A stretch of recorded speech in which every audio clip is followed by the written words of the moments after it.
Assalamu alaikum. I am Hassan from Al Mahir Machinery, and today we have um, our inverter, which is again input damage because of overload our voltages.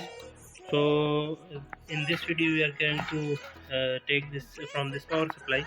It was damaged. We'll take the surge capacitor and the fuse, and we will replace in this UPS.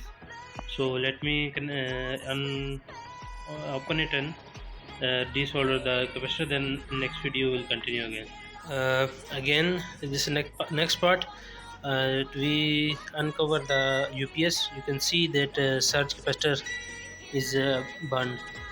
So now we are checking other surge capacitor. So we will solder that one.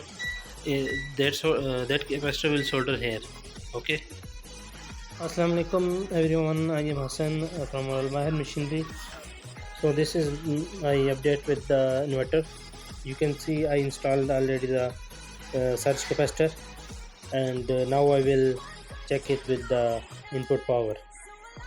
Okay guys, now you can see we have input is working, and there is a output was okay before also, but input it was not taking AC input. Now you can see AC input is available on the inverter, and it is upgrade. Okay, Allah Hafiz. Assalamu alaikum. Actually, the problem was in this UPS was the fuse was burned and the surge capacitor was burned. Everything else was okay. Just we replaced the fuse in this socket of the input power, and we replaced the surge capacitor, and the problem was solved. Thank you.